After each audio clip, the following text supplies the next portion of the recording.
الحمد للہ رب العالمین والصلاة والسلام علی اشرف الانبیاء والمرسلین نبینا محمد وعلی آلہ وصحبہ اجمعین اما بعد اعوذ باللہ من الشیطان الرجیم بسم اللہ الرحمن الرحیم تبت یدا ابی لہب وتب ما اغنى عنہ مالہ وما کسب سیصلی نارا ذات لہب وامرأته حمالة الحطب فی جیدها حبل من مسد. یاد ہے؟ ٹھیک ہے، تو یاد کر کے بھی آئیے گا. ترجمہ آپ سنیں گے، ایک ہی مرتبہ سن لیجئے، سامنے ہفتہ ہو سکتا ہے سنا ہو جائے.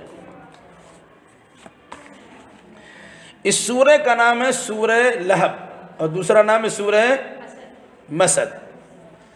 لہب کا معنی ہوتا ہے چمک، لپٹ، آگ کا شعلہ.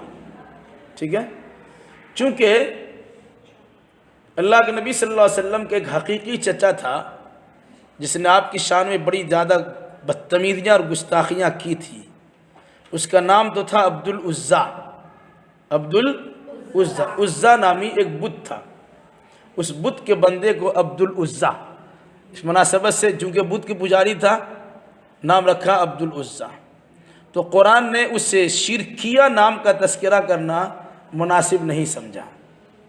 تو اس کے ساتھ جو برتاؤ ہونے والا ہے، جہنم میں دھڑکتی ہوئی، بہکتی ہوئی، بھڑکتی ہوئی آگ میں ڈالا جائے گا، اس مناسبت سے اس کو ابو لہب، شعلوں والا، لپٹ والا، آگ میں جلنے والا کے نام سے اسے یاد کیا ہے. اس مناسبت اس کا نام سورۃ اللہب پڑا.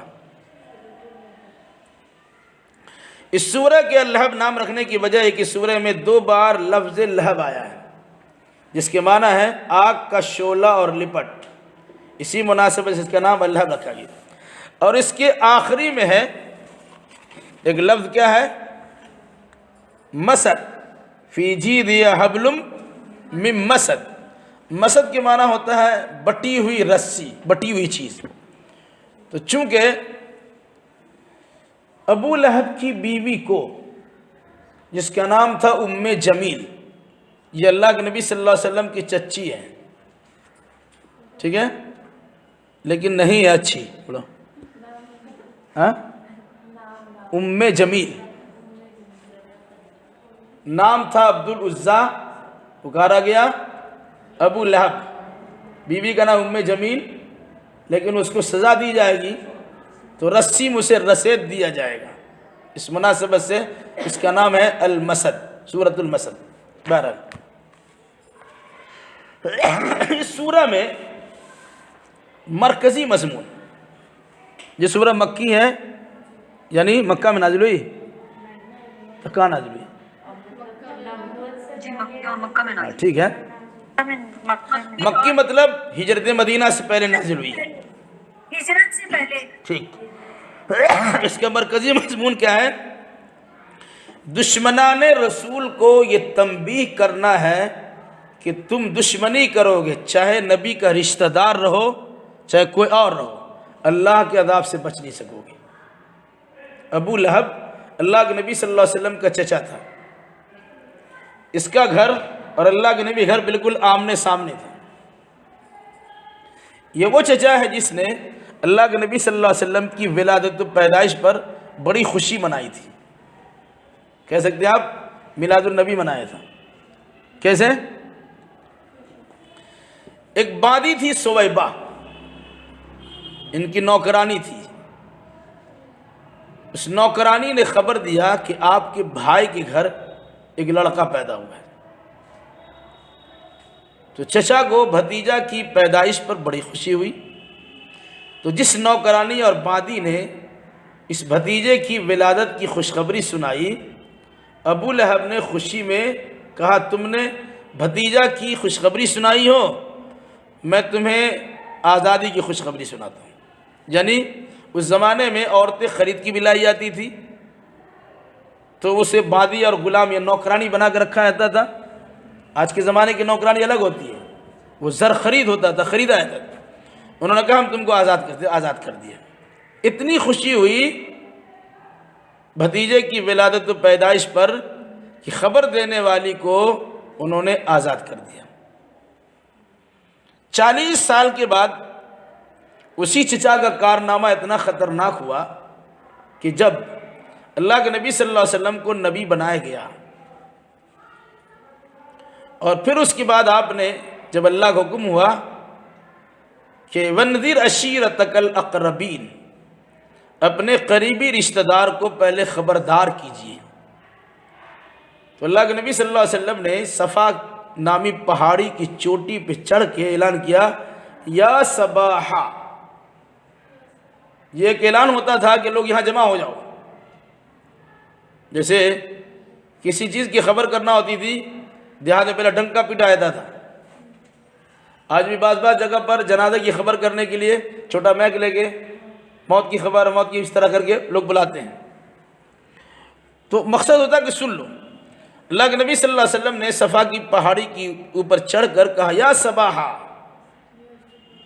ہائے صبح کی خبر، یعنی صبح صبح خبر ہے، سب لوگ دوڑ کے آئے، دیکھا کہ اللہ کے نبی صلی اللہ علیہ وسلم نے کہا، سنو، اگر میں یہ کہوں کہ اس پہاڑ کے پیچھے دشمن تم پر حملہ کرنے کے لیے تیاری میں ہے، کیا میری بات کو سچ مانو گے؟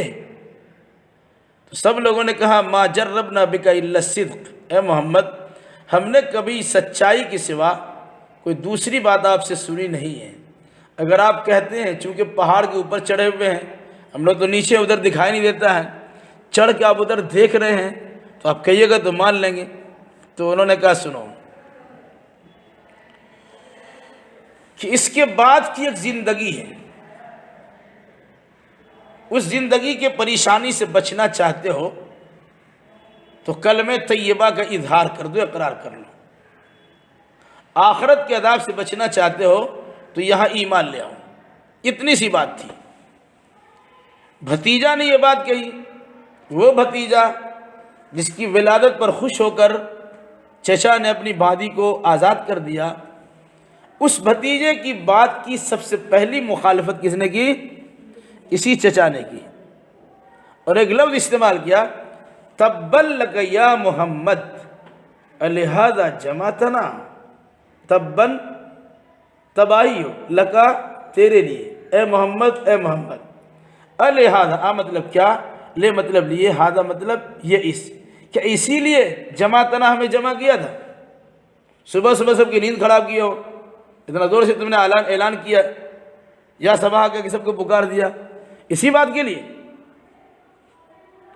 تو اس آدمی کو تو چاہیے تھا کہ میرا بیٹا، میرا بھتیجا ایک اچھی بات کر رہا، اسے سپورٹ کرنا تھا، لیکن اس سپورٹ کرنے کے بجائے سب سے پہلے مخالفت اسی نے کی اور کہا، تم اسی لیے ہم کو جمع کیے ہو، تمہارا ستیہ ناش ہو جائے۔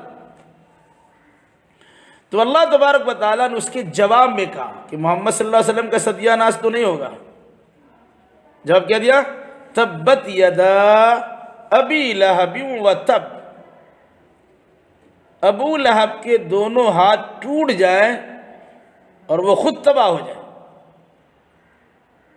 ما اغناہ مالہ وما کسب، نہیں کچھ کام آیا اس کا کچھ مال اور نہ وہ چیز جو اس نے کمایا تھا۔ یہ تو قرآن نے پیشین گوئی کے طور پہ کہا، اللہ کے نبی کے خلاف اس نے ابھی کہا، اسی کے جواب میں دیا، لیکن یہ پیشین گوئی پوری کب ہوئی؟ جنگ بدر کے بعد، جب اللہ کے نبی صلی اللہ علیہ وسلم ہجرت کر کے مدینہ چلے گئے۔ مطلب کیا ہوا؟ اگر کوئی انسان کسی انسان کو ذلیل کرتا ہے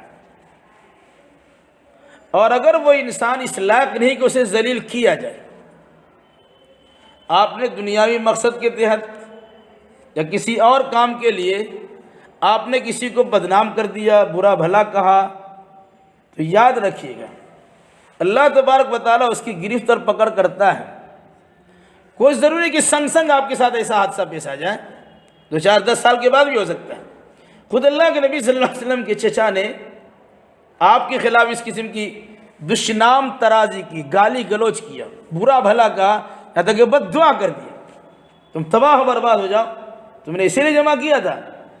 تو اللہ نے اس کے جواب میں کہا کہ یہ تو برباد ہونے سے بچے رہے، تم برباد ہو جاؤ گے۔ اور وہ بربادی کب ثابت ہوئی؟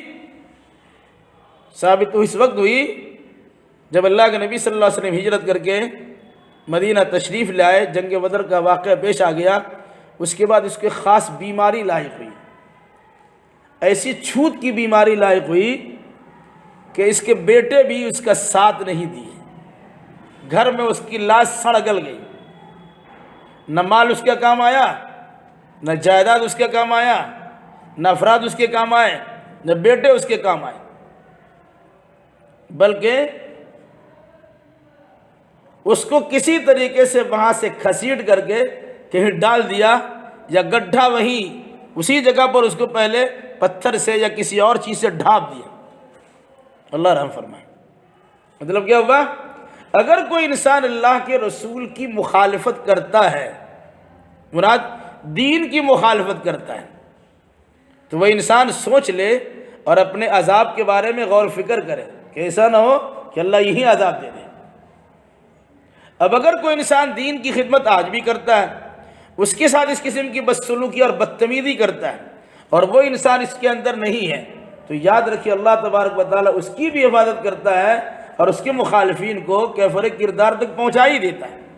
اور یہ تجربات ہے، انسان یہ نہ سوچے کہ ہم بچ جائیں گے، وہ اللہ کے عذاب سے بچ نہیں سکے گا۔ بارہ پڑھیے، تبت یدا ابی لہب وتب۔ تبت، تبا کے معنی ہوتا ہے ٹوٹ جانا، تبت فعلت کے وزن پر ٹوٹ جائے۔ یدا اصل میں یدان ہے، دونوں ہاتھ، اضافت کی وجہ سے نور گرا دیا گیا، تو یدا، تبت یدا ابی لہب، ابو لہب کے دونوں ہاتھ ٹوٹ جائیں،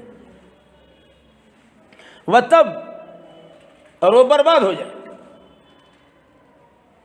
جب کہا کہ محمد کے ہاتھ ٹوٹ جائیں تم تباہ ہو جاؤ، تو اللہ نے کہا کہ محمد تو تباہ ہونے سے بچے رہے، تم ہی ٹوٹ جاؤ گے، تم ہی تباہ و برباد ہو جاؤ گے، اور تم پر ایسی بربادی آئے گی کہ جس بیٹے پر، کثرت تعداد پر، لاؤ لشکر پر تم گھمنڈ کرتے ہو، تمہارا گھمنڈ کچھ کام نہیں آئے گا۔ اصل میں یہ تھا خانہ کعبہ کا متولی۔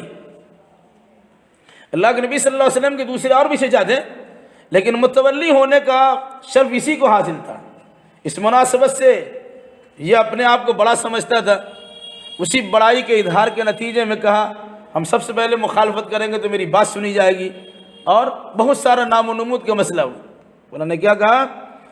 ابو لہب کے دونوں ہاتھ ٹوٹ جائیں اور وہ خود برباد ہو جائے۔ ما اغنا عنہ مالہ، ما اغنا نہیں کام آیا، عنہ اس کے، مالہ اس کا مال، وما کسب اور نہ وہ چیز جو اس نے کمائی۔ بہت بڑا تاجر تھا، تجارت کاروباری تھا، اس کی کمائی بڑی لمبی چوڑی ہوتی تھی۔ جب انسان صحت مند ہوتا ہے اور اس کی اولاد زیادہ ہوتے ہیں اور اس کی کاروبار اور کمائی لمبی چوڑی ہوتی ہے، تو اس کا مزاج عرش معلیٰ پہ ہوتا ہے۔ پھر اس کے علاوہ دنیاوی اعتبار سے نہیں، اس زمانے میں جو دین سمجھا جاتا تھا، اس میں خانہ کعبہ کے لوگ طواف کرنے کے لیے، حج عمرہ کے لیے آیا کرتے تھے، تو پورا خانہ کعبہ کا نظام اس کے ہاتھ میں تھا۔ یہ بہت بڑا تصور کیا جاتا تھا۔ تو کہا نہ اس کا مال کام آیا اور نہ اس کی کمائی کام آئی، اتنی جو شہرت حاصل کر رکھی تھی پورے عرب میں، شہرت بھی کام نہیں آئی۔ دوسری بات، کسب سے مراد اولاد بھی ہوتی ہے، اس کی اولاد بھی کچھ کام نہیں ہے، مال تو کام آیا ہی نہیں، اولاد بھی کام نہیں ہے۔ ما اغنی عنہ مالہ وما کسب۔ سیصلی، سا مطلب ان قریب، یصلی ڈالا جائے گا، نارن آگ، ذات مطلب والی، لہب مطلب شعلے، ان قریب شعلہ والی، لپٹ والی آگ میں یہ داخل ہوگا۔ سا مطلب ان قریب، یصلی ڈالے، داخل ہوگا، نارن آگ، ذات لہب شعلہ والی، ان قریب یہ شعلہ والی آگ میں داخل ہوگا، ڈالا جائے گا، مراد جہنم میں ڈالا جائے گا۔ وَامْرَأَتُهُ، اور اس کی بیوی بھی۔ کبھی کبھی بیوی بھی غلط حرکتوں میں زیادہ ساتھ دیتی ہے، حالانکہ شوہر اگر غلط کرے اور بیوی سمجھدار، دیندار، وفاشیار ہو، تو غلط بات میں کسی کا ساتھ نہیں دینا چاہیے۔ جو بیوی اپنے شوہر کی غلط بات میں ساتھ دیتی ہے وہ ابو لہب کی بیوی کی طرح بنتی ہے۔ اس لیے کہا وامرأتہ، اور اس کی بیوی حمالۃ الحطب، لکڑیوں کا بوجھ اٹھانے والی ہے۔ مراد ایک تفسیر تو یہ کی گئی کہ اللہ کے نبی صلی اللہ علیہ وسلم کو مردوں میں گھوم پھر کر کے ابو لہب بدنام کرتا تھا، پریشان کرتا تھا، اور یہ اس کی بیوی جو تھی، جو اللہ کے نبی کی چچی ہوئی، یہ لکڑی کاٹ کر، کانٹے دار لکڑی کاٹ کر آپ کے راستے میں بچھا دیتی تھی۔ کہتے نا کانٹوں بچھاتے تھے، وہ کانٹا بچھانے والی تھی۔ تو دنیاوی اعتبار سے کہا یہ کانٹا، یہ لکڑیاں کوڑا کرکٹ ڈالنے والی ہیں، اٹھا کے لاتی ہیں اور اب صلی اللہ علیہ وسلم کے راستے میں ڈال دیتی ہے۔ ایک بات۔ دوسری بات، حمالۃ الحطب سے مراد ہے کہ جہنم میں جب اس کا شوہر ڈالا جائے گا تو اس کے شوہر کو عذاب میں اضافہ کرنے کے لیے جس طرح آگ کو بنانے کے لیے ڈالا جاتا ہے، لکڑی ڈالی جاتی ہے، ایندھن ڈالا جاتا ہے، تو خود اس کی بیوی جو دنیا میں ساتھ دی ہے، مرنے کے بعد جب یہ جہنم میں جائے گا تو اپنے شوہر کے عذاب میں اضافہ اور بڑھانے کے لیے یہ خود اس میں تیل چھڑکنے کا کام کرے گی، لکڑی ڈالنے کا کام کرے گی، یعنی جلانے کا کام کرے گی۔ وہ خود تو جلی رہی ہے لیکن ساتھ ساتھ چونکہ شوہر کا ساتھ دیا تھا تو شوہر کو وہاں بھی ساتھ دے رہی ہے۔ کیسے؟ ایندھن اٹھانے والی لکڑی اٹھا کے لا رہی ہیں اور جو ہاں یہ جل رہا ہے اور جلا رہی ہے۔ اسے کہا حمالۃ الحطب، لکڑیوں کا گٹھر اٹھانے والی ہے۔ دنیا میں گٹھر یہ کہ جنگل سے لکڑی کاٹ کے لاتی تھی اور اللہ کے نبی کے راستے میں بچھاتی تھی، اور آخرت میں یہ لکڑی اٹھانے والی سے مراد یہ ہے کہ جہنم میں جو عذاب دیا جائے گا اس عذاب کے شعلوں کو بھڑکانے کے لیے اس میں ایندھن ڈالنے کا کام کرے گی۔ فی جیدہا حبل من مسد، فی جید مطلب گلا، گلے میں عورتوں کے ہار ہوا کرتا ہے۔ کہا اس عورت کے گلے میں حبل، رسی ہوگی، من مسد، مسد کا مطلب ہوتا ہے جس کو مونج بولتے ہیں، یا کہا کھجور کے چھلکے، کھجور کا جو وہ پتا ہے، پتوں سے بٹی ہوئی رسی ہوگی، اس رسی سے ان کے گردن کو رسے دیا جائے گا۔ دیکھا آپ کھجور کا پتا، دیکھا کھجور کے پتے کی چٹائی بنتی ہے، نہیں دیکھا؟ چٹائی بنتی ہے، اسی پتے کو لپیٹ سمیٹ کے رسی بنا دیا تو وہ رسی جو ہے نرم نہیں ہوتی، اگر اسے کسی کو رسیدہ جائے تو ویسی تکلیف ہوگی۔ کہا جہنم میں کھجور کے چھلکوں اور پتیوں سے بٹی ہوئی رسی سے ان کو رسید دیا جائے گا۔ ایک تو یہ ہے۔ دوسری بات بعض مفسرین نے بیان کیا ہے، عام طور سے لوگ، عورتیں دیہات میں ابھی بھی غربت کی وجہ سے باہر جا کر کے سامان یعنی وہ چنتی ہیں، پتے وغیرہ چن کے لاتی ہیں، لکڑی کاٹ کے لاتی ہے، اپنے گھر کا کھانا بنانے کے لیے کام کر لیتی ہے۔ یہ اسی انداز سے لکڑی لاتی تھی۔ ایک بار اس کے ساتھ ایسا ہوا کہ جس رسی سے اس نے اپنے لکڑیوں کو رسید کے رکھا تھا، اسی رسی سے اسی دنیا میں اس کی گردن وہ رسی پھنس گئی اور اکبکا کے رہ گئی، تو دنیا میں سزا ملی، اور مرنے کے بعد تو آگ کی رسی، در حقیقت وہ آگ سے تیار کی ہوئی۔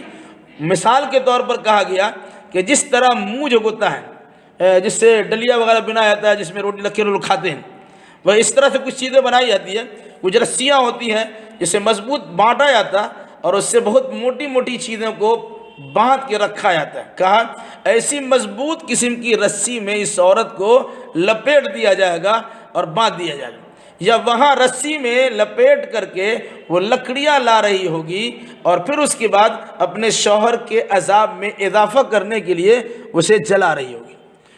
تو کہا فی جیدہا حبل من مسد، اس طرح لاتے لاتے کبھی ایسا بھی ہو سکتا ہے کہ جس رسی سے اس نے اپنے لکڑیوں کو رسید رکھا تھا، اسی رسی کے اندر اس کی گردن پھنس جائے گی اور وہ اسی میں تباہی و بربادی سے دوچار ہو جائے گی۔ مقصد کیا ہوا؟ اگر کوئی انسان اللہ کے رسول کی مخالفت کرتا ہے وہ جان لے کہ اللہ کے عذاب سے بچ نہیں سکتا ہے۔ دوسری بات یہ ہے کہ جب اللہ کے رسول کی نافرمانی کریں گے تو کوئی انسان یہ نہ سوچے کہ خاندان کی بنیاد پہ ہماری بخشش رہے گی، چھوٹ جائیں گے۔ کیا کہا؟ فضل ایماہی پہ ہے، فضل نسب بھی موقوف، مطلب مہربانی یا فضیلت، ایمان کی وجہ سے کسی کو فضیلت ملتی ہے، ایمان نہیں ہے تو فضیلت نہیں ملے گی۔ جیسے ابو لہب اللہ کے نبی صلی اللہ علیہ وسلم کا چچا خاندان کا آدمی ہے، لیکن وہ اللہ کے عذاب سے بچ نہیں سکے گا۔ دنیا میں تو عذاب سے دوچار ہوا اور مرنے کے بعد تو عذاب سے دوچار ہونا ہی ہے۔ اس ایک ایسا آدمی ہے جس کے بارے میں باضابطہ قرآن نے نام لے کر کہا ہے کہ جہنمی ہے۔ تو سورہ لحم اللہ تبارک و تعالیٰ نے دشمنان رسول کے ساتھ جو بدتمیز، دشمنان رسول کے ساتھ جو ہونے والا ہے اس کا تذکرہ کیا۔ اس کا مطلب ہوا کہ کسی اچھے انسان کو خواہ مخواہ پریشان کرنے سے بچنا چاہیے، ورنہ اللہ کے عذاب سے وہ انسان بچ نہیں سکے گا جو انسان کسی اچھے انسان کو پریشان کرتا ہے۔ اللہ تعالی ہمیں اور آپ کا جملہ مسلمانوں کو نیک سمجھ کی توفیق عطا فرمائے اور کتاب و سنت کی روشنی میں عقیدہ عمل بجا لانے کی